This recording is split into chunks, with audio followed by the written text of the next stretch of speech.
August 20th, 1989. 10 p.m. Beverly Hills, California. Jose Menendez is watching James Bond in the family room. His wife Kitty is on the couch. They have eaten ice cream. They have fed the dogs.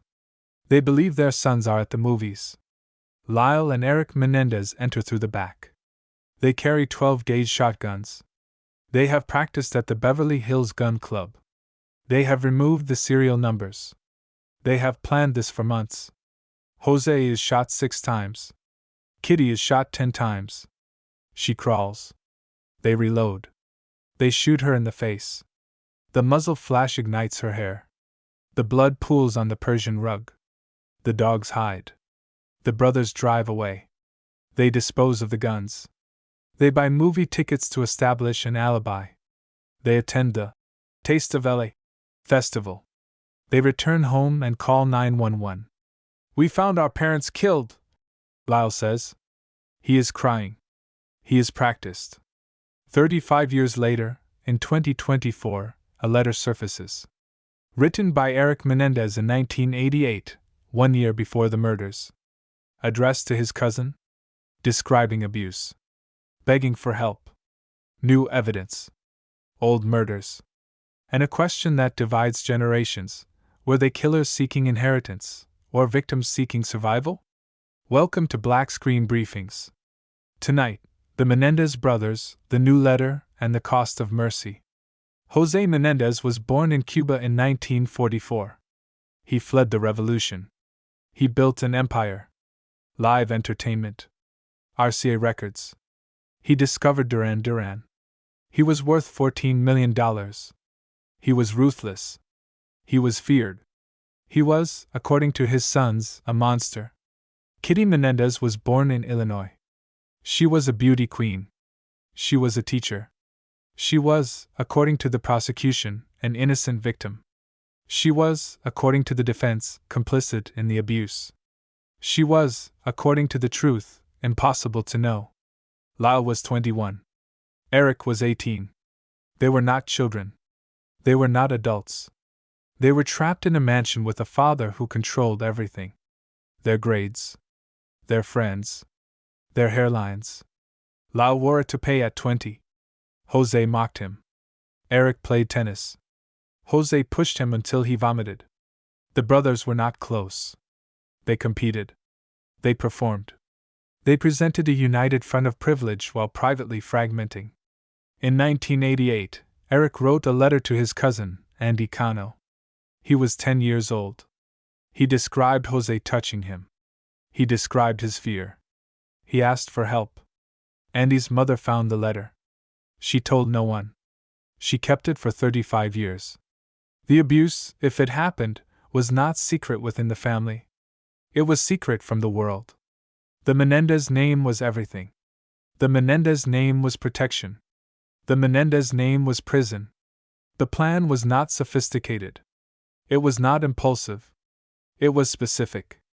Lyle and Eric bought shotguns using fake IDs. They practiced at a gun club. They sawed off the barrels. They bought ammunition. They watched The Spy Who Loved Me to establish an alibi. They knew their parents' routine.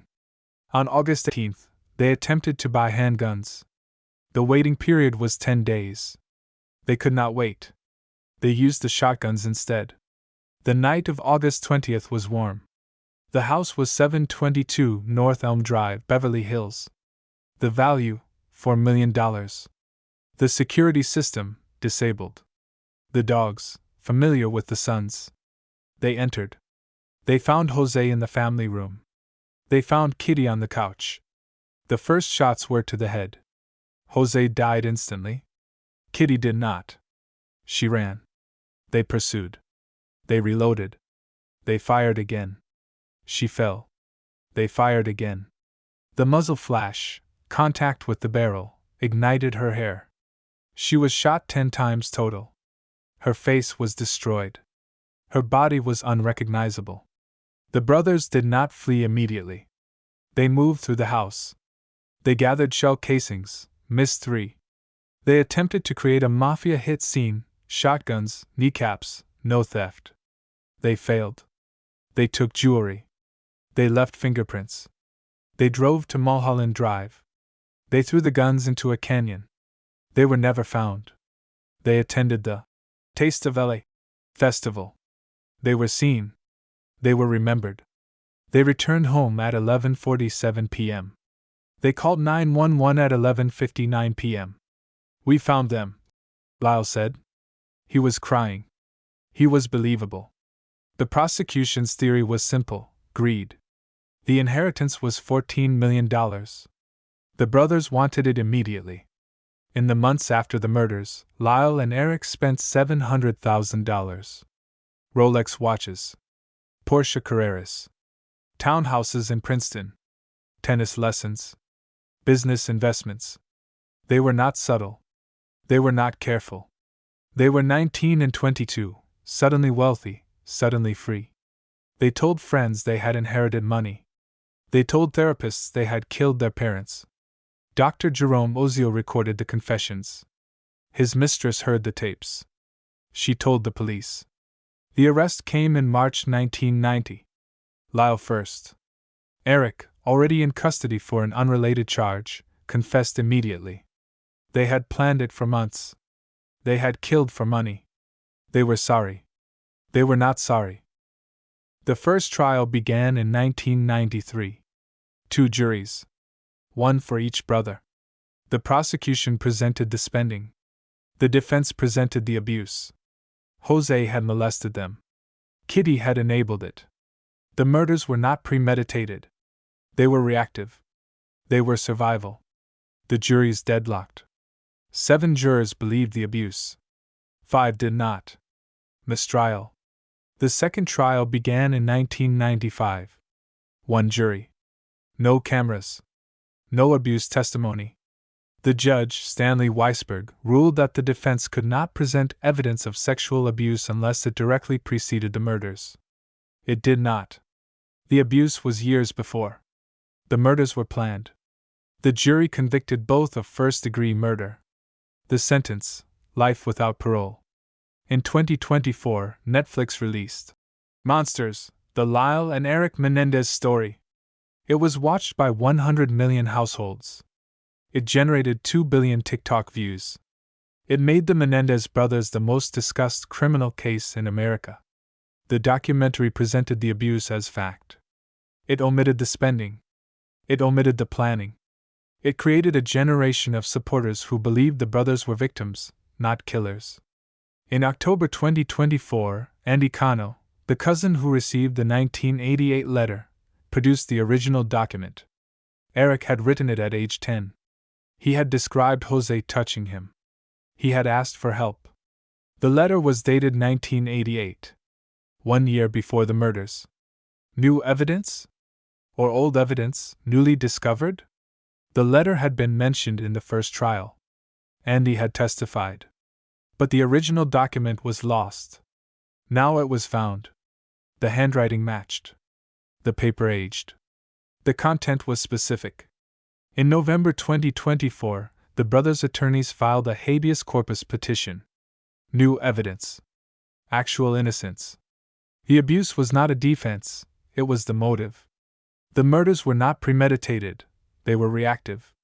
The sentence was excessive. The Los Angeles District Attorney, George Gaskin, opposed resentencing. The new administration, Nathan Hochman, continued the opposition. The letter was not new. The abuse was known.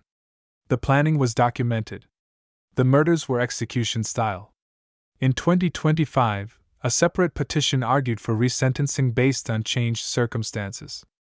The brothers had been model prisoners for 35 years. They had counseled other inmates. They had expressed remorse. They were no longer dangerous. The court has not ruled. The brothers remain in prison. The letter remains evidence. The question remains, does 35 years of imprisonment erase 2 executions?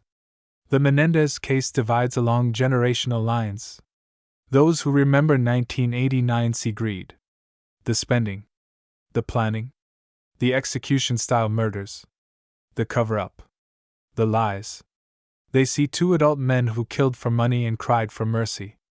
Those who discovered the case in 2020 foresee abuse. The letter. The father. The control. The desperation. They see two boys who killed for survival and were punished for defiance. The truth is either. The truth is both. Jose Menendez was a cruel man. He may have been a criminal. The brothers were abused. They were also killers. They planned for months. They spent for months. They confessed to therapists. They lied to police. The new evidence does not prove innocence. It proves context. The context was known. The context was presented. The juries deadlocked because the context was compelling. The second jury convicted because the law does not recognize context as excuse. Lyle Menendez is 57. Eric is 54. They have been in prison longer than they were free. They will die in prison unless the court grants resentencing. The court has not granted resentencing. The letter changed nothing. The letter changed everything. It proved the abuse was documented. It proved the abuse was early. It proved the brothers were not lying, at least, not about everything. But it did not prove the murders were reactive. It did not prove the murders were necessary. It did not prove the brothers were innocent. It proved they were complicated. The law does not recognize complicated. This has been a Blackscreen briefing. Sources include the Los Angeles County District Attorney case files, the 1993 and 1995 trial transcripts, the 2024 habeas corpus petition, and verified reporting from the Los Angeles Times and Court TV. The Menendez brothers' case is not closed. Resentencing petitions are pending. Public opinion is divided. The letter exists. The murders exist. The 35 years exist. 2 parents dead. 2 sons imprisoned. 1 letter, written at age 10, discovered 35 years later. A documentary watched by millions. A question unanswered: what do we do with killers who were also victims? What do we do with victims who became killers? The law says imprison them.